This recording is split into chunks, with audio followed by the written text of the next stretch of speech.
Hey everyone, my name's Ashley Jones and I'm the event director at marketingSHOWCASE, and welcome back to The Hub. This is where we share all of the recordings from our live events held around the UK.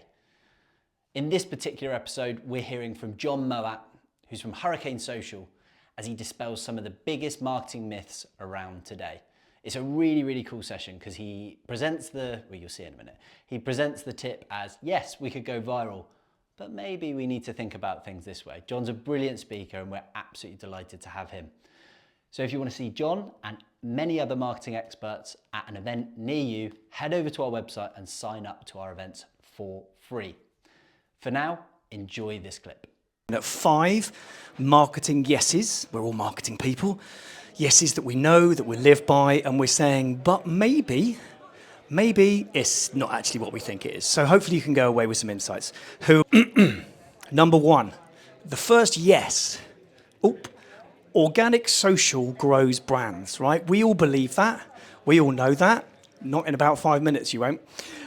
Organic social grows brands. Yes, of course, organic social grows brands. It gives us new audiences. It gives us a sense of community. It gives us a share of voice in the market, and it's cost effective. Boom. Because we know that brands can grow by consistently posting high quality social media content. We believe that. Make it good, make it worthwhile, and the algorithm will reward us because the algorithm says, the algorithm, will go back a slide. The algorithm says, if you make great content, people engage, the algorithm spreads it, new customers discover it, and there's growth without media spend, right? And if you believe that, you're not alone. 87% of brands believe that organic social drives upper funnel goals. Wicked, let's all do it. Let's go make more posts about cats. But maybe no one sees your posts. And let's be very honest about it. Let's look at the organic reach for posts. What is the organic reach for Facebook?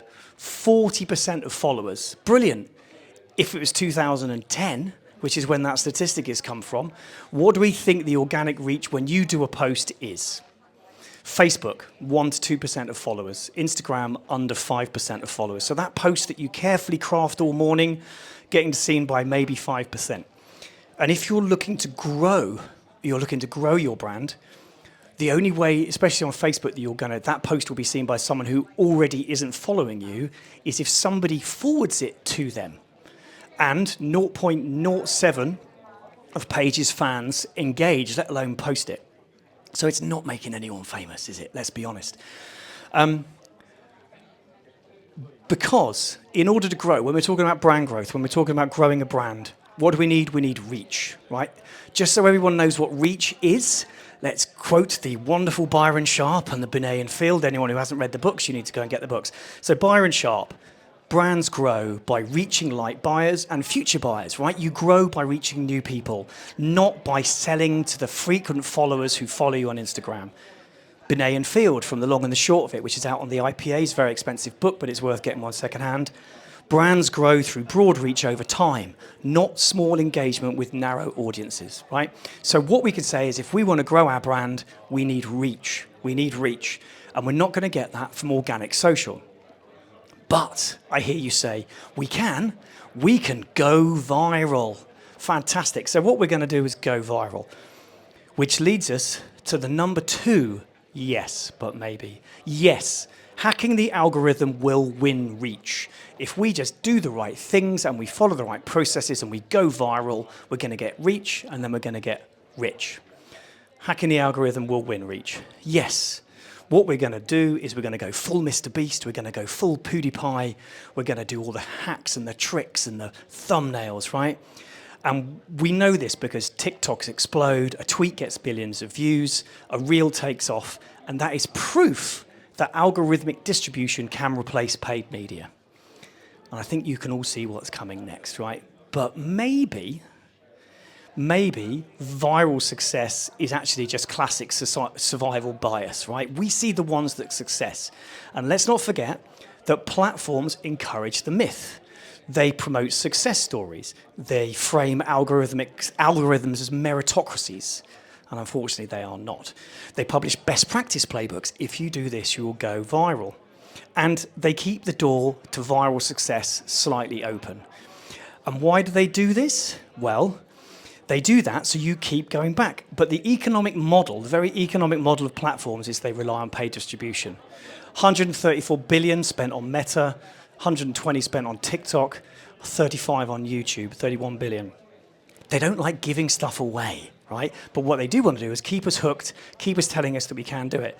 So if we go to some of the big ones, so this was, did everyone see the guy from the Carpenters? He was singing a Carpenter's song, drinking ocean spray. And this is Dollar Shave Club. Both of these are held up as like massively successful viral campaigns, which made everyone famous. This startup viral campaign had 10 million VC funding, and it had loads of paid media.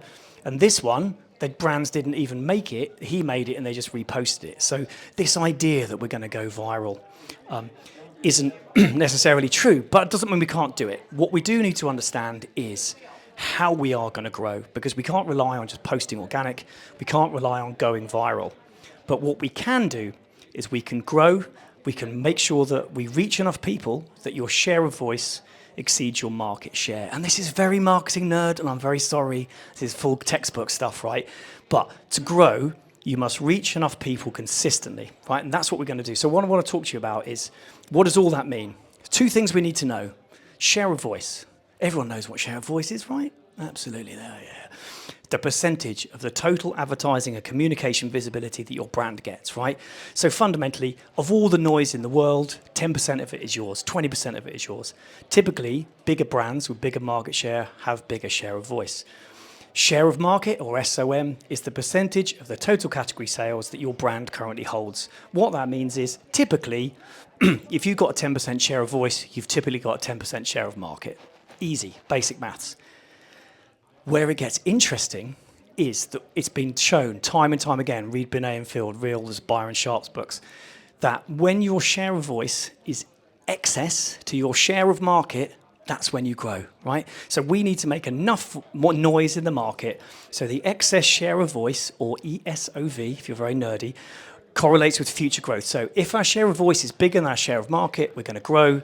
And if we don't make enough noise and our share of voice is less than our share of market, we're going to shrink. And that's the cold, hard reality. And here is a graph that goes straight up in a straight line to prove it, right? I love that. It's not even a J-shaped, right? Share of market, share of voice. Absolutely. The more share of voice you have, the higher your share of market goes. That's wicked. And the rate at which a brand grows or shrinks tends to be proportional to its excess share of voice. And I'm sorry, this is very nerdy, right? But it means that when you go to meetings and you're trying to justify why you need to spend, you can say, this is my share of voice. You want to grow, we need to spend more. Okay, so that's it for this episode of The Hub. Make sure you subscribe to our channel for plenty more videos like this, but also head over to our website to see all of our live events across the UK, and I really hope to see you at one very soon.